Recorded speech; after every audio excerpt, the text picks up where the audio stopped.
year was on our school culture. We added 34 new staff members to our school staff this year, so it was really important for us not only that everybody maintain that belief that all children who come to our school can and will learn, but that we're all in this together, coming up with ways to help all of our students access their curriculum. One of our focuses in enhancing our culture for our students and our staff were our active engagement strategies in the classroom. So it was really important for us in all of our classrooms that our students have opportunities to turn and talk with each other, that they can process their learning, they're offered think time, time to process together with a peer, and then time to share out.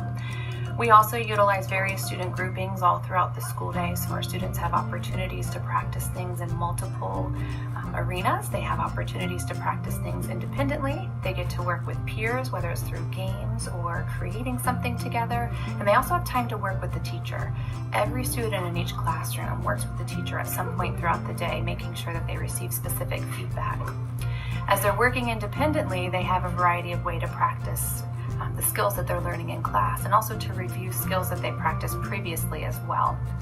Some of our teachers utilize playlists.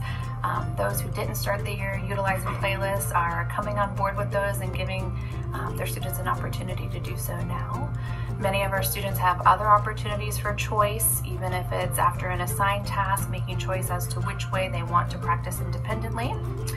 And we've also worked on student ownership with our students. So you'll often see when you walk into a classroom after the students are introduced to their content and language objectives and their criteria, they're setting a goal based on the criteria. What level do they want to achieve today? And at the end of the day, at the end of that lesson, they're offered an opportunity to reflect on their learning to see how well they did in regards to their goal. In addition, our teachers, obviously to do this takes a lot of time and energy. Our teachers have really focused on working collaboratively. We've continued our common grade level plannings through CLTs, analyzing our assessments so we know exactly where our kids are and what we need to do in order to help them meet their goals.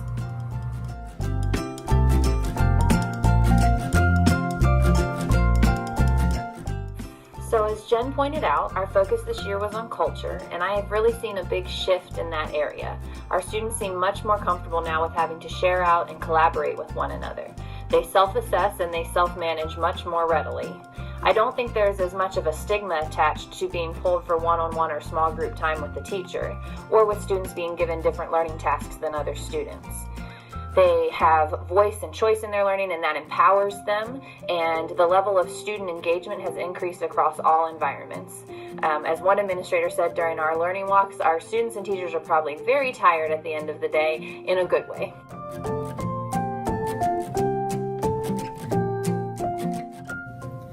One obstacle I think we had to overcome was mindset.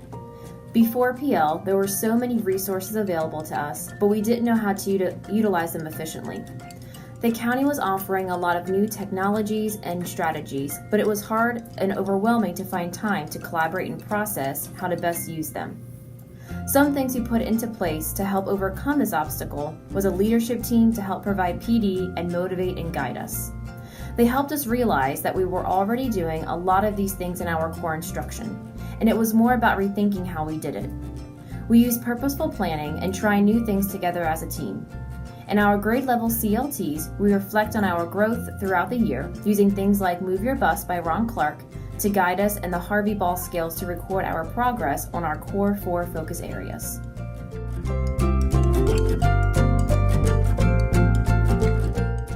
We have made great progress in the area of goal setting this year. A next step would be to more closely monitor and go back to those goals to continuously reflect and ensure we are on target. Having our students recording their goals and looking back at them could make it even more powerful. All of our teachers are utilizing guided math and station rotation. I believe we are on the cusp of differentiation in our independent workstations, so another step could be more personalization within the stations themselves. Another area for growth would be more purposeful use of the technology resources such as Alex, Discovery Ed, and Dreambox.